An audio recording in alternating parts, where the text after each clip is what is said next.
Guys, तो इस video में डिस्कस करेंगे हम सेकंड पॉइंट को, और सेकंड पॉइंट को जानेंगे बेसिकली कि मैं कौन कौन से पॉइंटर्स को चेकआउट करता हूं और कौन से मेरे ऑर्गेनिक पॉइंट है जो मैं किसी शेयर को पिक करने से पहले सोचता हूं। पहला जो है मैंने आपको बताया था कि कैसे मैं किस पॉइंट को अवॉइड करता हूं मार्केट में किसी चीज को चुनने के लिए। सेम थिंग यहां पर मैं डिस्कस करूंगा ऑर्गेनिक पॉइंट्स जो मैं अपने स्टॉक्स को जब मैं पिक करता हूं तो उसको कैसे पिक आउट करने के लिए कौन कौन से मेजर पॉइंट को डिस्कस करता हूं और कौन कौन से मेजर पॉइंट को चेकआउट करता हूं। तो पांचों पॉइंट को डिस्कस करूंगा डिटेल्स में और बताऊंगा आपको कैसे पिक आउट होता है। राइट, चलते हैं और स्टार्ट करते हैं।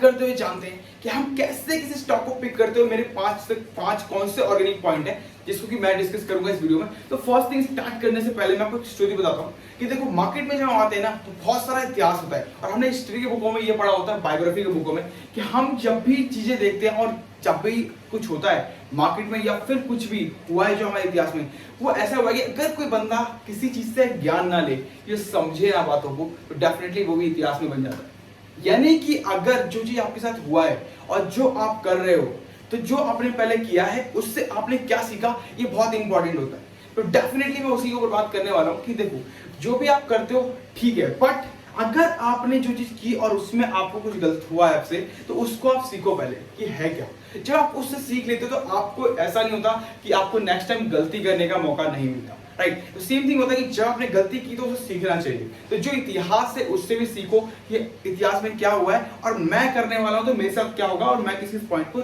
नोटिस में कर सकता हूं। सेम थिंग अब स्टार्ट करते हैं। तो देखो कुछ नहीं है, पहला मैं चेकलिस्ट पॉइंट में स्टार्ट करता हूं कि मैं कैसे कौन सी इंडस्ट्री को पिक आउट करता हूं। फर्स्ट थिंग को जानते हैं कि अपना इंडस्ट्री लीडिंग क्या है। तो फर्स्ट थिंग इंडस्ट्री लीडिंग। देखो यार, मैं जब आता हूं मार्केट में और मैं जब किसी स्टॉक को सिलेक्ट करता हूं तो मैं सीधा समझता हूं कि जो मेरे लिए इंडस्ट्रीज में टॉप क्लास की कंपनी होंगी वो चाहिए। लाइक ऐसा नहीं कि मैं ऐसा नहीं कहता कि मैं छोटे स्टार्टअप के साथ नहीं जाता या बड़े स्टार्टअप से जाता हूं, ऐसा कुछ भी नहीं है। बट यस, अगर मान लो कि कोई कंपनी है और कोई कंपनी का जो पूरा का पूरा मार्केट कैप है, वो मार्केट कैप कहता है कि पूरे के पूरे वो ब्लू चिप फंड्स में आता है या फिर मिड कैप फंड में आता है या स्मॉल कैप फंड में आता है, बट उसके मार्केट कैपिटलाइजेशन के हिसाब से अगर वो 200 करोड़ रुपए की कंपनी है, 200 करोड़ रुपए का पूरा मार्केट है, तो उस कंपनी में जो लीडिंग कंपनी है वो 100 करोड़ रुपए की मार्केट कैप के साथ है, तो मैं उस 100 करोड़ के साथ जाऊंगा मुकाबले किसी और के, क्योंकि टॉप 10 कंपनीज लिस्टेड है उस कंपनी मार्केट में। तो मैं उस टॉप 10 में से, ये नहीं कि मैं टॉप 10 में से लास्ट 10 वाला सिलेक्ट करूंगा, बट यस मैं सिलेक्ट करूंगा ऊपर के 2, उसमें से जो टॉप पे होगा यानी कि 100 करोड़ का कैपिटलाइजेशन जिसके पास है उसके साथ जाऊंगा मुकाबले किसी और के। तो मेरा ये होता है सबसे पहला स्ट्रेटेजी, क्योंकि मैं कभी भी ऐसे नहीं सोचता कि मार्केट में जो और भी चीजें हैं तो मैं उसके साथ जाऊं, क्योंकि देखो यार मुझे सिंपल सी बात है, सीधा बात जानता हूं और मैं सीधा बात करता हूं कि मैं कभी भी ऐसे नहीं सोच के चलता कि मार्केट में कल क्या होगा। मैं इस पे कभी ट्रस्ट नहीं करता क्योंकि मुझे इसके ऊपर कोई भी वैल्यूएबल फीडबैक नहीं लगता, तो मैं इसके ऊपर नहीं करता। बिकॉज क्योंकि देखो मार्केट में क्या है कि अभी आने वाले टाइम पे लोग कहते हैं ब्लॉकचेन होगा, कोई कहता है मेटावर्स होगा, कोई कहता है कि वहां पे मार्केट में ईवीएस होगा। तो क्या होगा, किसकी मार्केट कैप होगी, उन तीनों चीजों में से कौन कौन सी कंपनी आगे आएंगी वो नहीं पता। जो प्रिडिक्टेबल नहीं है मैं उसके ऊपर वर्क नहीं करता, बिकॉज डेटा ये डिफाइन नहीं करता कि कौन सा बंदा टाटा मोटर्स आगे होगा या मारुति सुजुकी आगे होगा। बट यस, उस जगह पे ये जरूर थोड़ा सा हो जाता है कि आने वाले टाइम पे पेट्रोल पे गाड़ियां मारुति सुजुकी की आने वाले 5 सालों में सबसे ऊपर चलेगी, तो ये प्रेडिक्टेबल है। बट उसी जगह पे अगर मैं देखूं कि वहां पे टाटा मोटर्स के आगे, टाटा मोटर्स ईवीएस में आगे होगा या फिर ब्लॉकचेन में कौन सी कंपनी क्रिप्टो करेंसी में आगे होगी, तो ये डिफाइन करना बहुत अलग है। या फिर मेटावर्स में फेसबुक आगे होगा या गूगल आगे होगा या फिर कोई और होगा या फिर टेस्ला आगे होगा, ये भी डिफाइन करना इम्पॉसिबल है। तो मैं उस कंपनी में कभी वर्क नहीं करता, सिंपल। अब बात करते हैं सेकंड पॉइंट पे, तो स्लो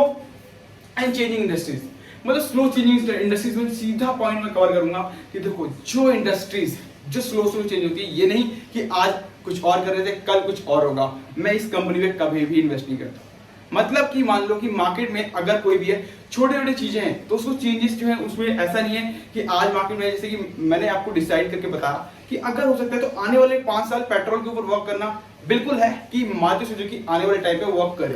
बट ऐसा नहीं कह सकता कि EWS यानी कि जो EVS वाली जो गाड़ियां हैं, मतलब इलेक्ट्रिकल व्हीकल की जो गाड़ियां हैं, जल्द से जल्द आ जाएंगी, ये पॉसिबल नहीं है। तो मार्केट में स्लो इंडस्ट्रीज चाहिए जो ऐसी होनी चाहिए कि मार्केट में वर्क कर रही है, बट यस वो इस तरीके से वर्क करिए कि उनका इंडस्ट्री जो है बहुत धीरे धीरे अपने पॉइंटर्स को चेंज करके, ये नहीं कि फास्टेस्ट चेंजेस है। अगर अचानक से कुछ हो गया तो कुछ ठीक है, बट अगर मैं देखूं तो इस कंपनी सबसे बड़ा जो इसमें आपको एग्जांपल देखने को मिलेगा वो रहेगा अपना FMCG सेक्टर, जैसे HUL है। और मुझे पता है कि साबुन आज जो है लगा रहा हूं मैं लक्स, लाइफबॉय और जो हम यूज कर रहे हैं डव, ये चीज आज भी है, कल भी रहने की संभावना है, बिकॉज मार्केट में अगर वो नहीं रहा तो कोई सावर जेल की तरफ जाएंगे। अगर सावर जेल की तरफ भी जाएंगे तो मार्केट में जो फियामा, ये सारी चीज लक्स सावर जेल और पीएस, ये सारी चीजें ऑलमोस्ट HUL के पास है, और HUL मार्केट में बहुत बड़ी इंडस्ट्रीज है, तो ये इनके पास ही रहेगा और ये इन द फ्यूचर इन्हीं के पास रहेगा और इन्हीं के पास ही वर्क करेगा। तो इनके पास फ्यूचर दिख रहा है मुझे कि आने वाले टाइम पे ये ऐसा नहीं कि तुरंत ही खत्म हो जाएगा मार्केट, राइट। तो यहाँ पे ये वर्क करता है। थर्ड पॉइंट बात है लो रिस्क इनोवेशन। तो इसमें बात करूंगा गूगल, एप्पल। तो एग्जांपल मैं एप्पल का देता हूँ कि लो रिस्क इनोवेशन है क्या। फर्स्ट थिंग, अगर किसी कंपनी को सिलेक्ट करता हूँ तो ये देखता हूँ कि मार्केट में देखो कि पहले जो आपके पास कैपिटलाइजेशन है, जो मार्केट चल रही है आपकी, उसके ऊपर आपके उस मनी में कोई भी चीजें, कोई भी किसी भी तरीके का मार्केट शट डाउन नहीं हो रहा। एग्जांपल के लिए देखो, मान लें मेरी एक दुकान है, एक दुकान के ऊपर मैं वर्क कर रहा हूँ और मुझे पता है इस दुकान से मुझे 10,000 रुपये मिलने हैं, तो मैं 10,000 रुपये मुझे मिल रहे हैं, कंटिन्यूसली मिल रहे हैं, जबकि मैं मार्केट में कोई और भी काम कर रहा हूँ। उसी जगह पर मैंने एक दूसरी दुकान भी खोली किसी भी दूसरे पर्सन के साथ में, और मैंने बोला कि ये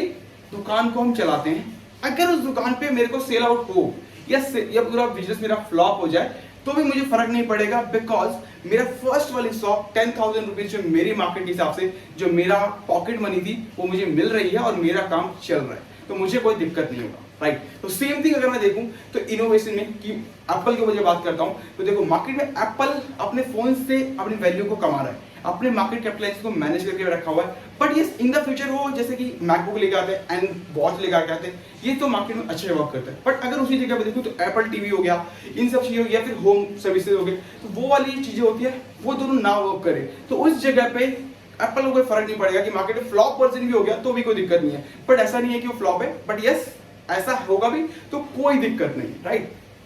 अब बात करते हैं वैल्यूएशन के ऊपर। और देखो वैल्यूएशन में क्या होता है कि मैंने आपको बहुत बार बताया भी है कि मैं वैल्यूएशन के ऊपर कैसे स्टॉक को सिलेक्ट करता हूँ। अगर मुझे BSE कितने मिल रहा है और मुझे CDSL कितने मिल रहा है और उसी जगह पे नाइका खरीदने जा रहा हूँ तो कितने का मिल रहा है, हर कुछ अलग अलग होता है, अलग अलग अमाउंट में होता है। अगर मैं नाइका खरीदने जा रहा हूँ 72,000 करोड़ रुपए में पे कर रहा हूँ, उसी जगह पे BSE बॉम्बे स्टॉक एक्सचेंज मुझे मिल रहा है 9,000 करोड़ रुपए में, तो मैं बॉम्बे स्टॉक एक्सचेंज और भी चीजें लूंगा 72,000 करोड़ रुपए की इन्वेस्टमेंट करने से अच्छा, राइट। तो सेम थिंग यहाँ पर आता है वैल्यूएशन। देखो मार्केट में हर कोई अच्छा खासा आपको दिखाएगा कि यहाँ पे किस तरीके से वर्क करना है, किस तरीके से नहीं करना है, बट मैं वैल्यूएशन के हिसाब से सिर्फ यही वर्क करता हूँ कि देखो मार्केट में कुछ भी हो, आपको सिर्फ इस बात पे वर्क करना है कि आपको किस तरीके से कौन सी कंपनी कितने पैसे में सिलेक्ट करना है। अब क्या होता है ना कि जब मार्केट में आते हैं तो बहुत सारी एक्सेल थ्योरी होती है, बहुत सारे थ्योरेटिकल पार्ट्स होते हैं जो कि हम पढ़ते हैं और समझते हैं, तो फिर लगता है कि नहीं ये जो हमें नंबर्स दिखाए गए हैं यही सच है, बट ऐसा नहीं है, सच जो है वो अलग है, राइट। अगर मैं एग्जांपल दूं एक सबसे बड़ा, तो देखो यार मान लो कि मार्केट की जो वैल्यूएशन है, अगर मार्केट कैपिटलाइजेशन देखोगे तो रिस्क के हिसाब से देखो रिलायंस इंडस्ट्रीज आज से 10 साल पहले कौन जानता था, मुकेश अंबानी साहब को कोई नहीं जानता था, राइट। बिकॉज ऑफ दिस, क्योंकि मार्केट का जियो ने कमाल किया, पर 1.5 लाख करोड़ रुपए की इन्वेस्टमेंट ने सारा सब कुछ किया, बट 2.5 लाख करोड़ रुपए की इन्वेस्टमेंट ने पूरा काम किया और 1.5 लाख करोड़ रुपए का फंड रेज हुआ था जो कि लोन के रूप में डेट, जो कि रिलायंस इंडस्ट्रीज ने टेक ओवर किया था, ठीक है। बट उस जगह पे वो 1.5 लाख करोड़ रुपए में से जो पैसा लगाया था मार्केट में, हो सकता है वो फ्लॉप होता बिजनेस, तो फिर क्या होता, क्या वो जियो आज होता, नहीं होता ना। तो उस रिस्क को उसने मैनेज करते हुए उसको वर्क किया, उसके बाद जाके वैल्यूएशन क्रिएट करी। तो हम ये नहीं देख सकते कि मार्केट में क्या है और किस तरीके से वर्क कर रहा है, बट हम उसकी शुरुआती दिनों में देखें कि यस मार्केट में डेट कितना लिया था, अगर उसमें से अगर वो फ्लॉप होते तो क्या चांसेस होते, बिकॉज आपने डेट इतना बड़ा अमाउंट लिया था कि अगर आपका बिजनेस फ्लॉप होता है तो आप वहां से प्रोड्यूस नहीं कर पाओगे। एग्जांपल के लिए वीडियोकॉन ले लो, किंगफिशर ले लो, मार्केट में क्या था, डेट लिया, लोगों को वो दिखाया जो देखने चाहते थे, जो लोग देखना चाहते थे, बट वो चीज पूरी नहीं हो पाई क्योंकि आप जो दिखा रहे हो वो कितना फैक्ट है ये जब पता चलता है जब आप वर्क करते हो उसके ऊपर। दिखाने के लिए कुछ भी दिखा दो मार्केट में, बट आप विश्वास उसी बात पे करो कि आपको क्या दिख रहा है। मैं एनुअल रिपोर्ट जब भी चेकआउट करता हूँ, एग्जांपल के लिए बताता हूँ कि देखो जब मैं एनुअल रिपोर्ट चेक करता हूँ, ऐसा नहीं कंपनी के साथ बहुत अच्छे फंड्स हैं, बहुत सारी चीजें हैं, तो मार्केट का आरओई अच्छा चल रहा है, तो आरओसी अच्छा चल रहा है, तो मैं बाय कर लूंगा। कितनी भी अच्छे शेयर दिख जाए, मैं कभी बाय नहीं करता। मैं उसकी बेसिक सर्विसेज जरूर जाता हूँ, प्रोडक्ट सर्विसेज मोनोपोली। जैसे कि मार्केट में एग्जांपल लूं तो देखो मार्केट में कुछ भी हो, बट उनकी जो प्रोडक्ट एंड सर्विसेज है मुझे अच्छी लगी एंड या फिर कोई क्रिमिनल रिकॉर्ड नहीं है, तो मैं जाकर किसी कंपनी में वैसे इन्वेस्ट करूंगा। एनुअल रिपोर्ट में कुछ भी हो, उसको बस गो एंड थ्रो के लिए होता है मेरे लिए, बट उसके जगह पे दूसरी पॉइंट पे देखोगे तो मैं कभी भी एनुअल रिपोर्ट को इस तरीके से एनालाइज नहीं करता कि ठीक है जो एनुअल रिपोर्ट में लिखा है वो बिल्कुल सत्य है, क्योंकि एनुअल रिपोर्ट में जो लिखा होता है वो बिल्कुल एक पीपीटी की तरह है कि वो तो हम भी सजा सकते हैं किसी भी रिपोर्ट को बनाने के लिए, राइट। तो अगर मुझे एनुअल रिपोर्ट के अलावा मार्केट में क्या मिल रहा है वो मैं जरूर देखता हूँ चेकआउट करने से पहले। लास्ट में बात करते हैं पर्टिकुलरनेस। जो पर्टिकुलरनेस के ऊपर बात करूं तो देखो मार्केट में क्या है कि जब हम मार्केट में आते हैं तो यहाँ पे ना बहुत सारी चीजें होती हैं कि हर कोई ने एक अलग अलग उसके ऊपर वर्क करना होता है, वर्क कर रहा होता है। बट मैंने अपने टीचर से सीखा है कि मार्केट में कुछ भी हो कैसा भी हो, बट लेकिन अगर आप किसी एक काम को ही इस तरीके से करो और बहुत अच्छे से करो तो डेफिनेटली आप उससे ही सब कुछ कर सकते हो, बाकी काम के भागने के अलावा। अगर मान लो कि आप 5 काम को करते हो, 5 वर्क्स को कंप्लीट करते हो, ठीक है, बट लेकिन आपका एक भी काम कंप्लीट नहीं होता है तो पांचों वर्क जो आप करते हो वो बिल्कुल बेकार है। बट यस पर्टिकुलर एक निश के साथ जाते हो और बहुत अच्छे से करते हो और बहुत अच्छी मेहनत करते हो तो डेफिनेटली वही आपका बहुत बड़ा सुपर परफॉर्मेंस वाला काम होगा। एग्जाम्पल के लिए फेविकॉल मार्केट में ऐसे वर्क करता है कि भाई साहब कोई दूसरा बंदा अभी तक कॉम्पिटिटर आया ही नहीं मार्केट में। तो मार्केट में अपने बिजनेस समझना, मॉडल्स को समझना और इस तरीके से वर्क करना कि मार्केट में है क्या, राइट। अब आपको लग रहा होगा कि इन 5 पॉइंट में मैंने ऐसे से पॉइंट कवर कर लिए तो मुझे स्टॉक मार्केट में मिलेगा क्या। बिल्कुल, देखो हमें 30 स्टॉक्स चाहिए या 20 स्टॉक्स चाहिए, पोर्टफोलियो हमारा इतना ही बड़ा होगा, तो इतने बड़े पोर्टफोलियो के लिए हमें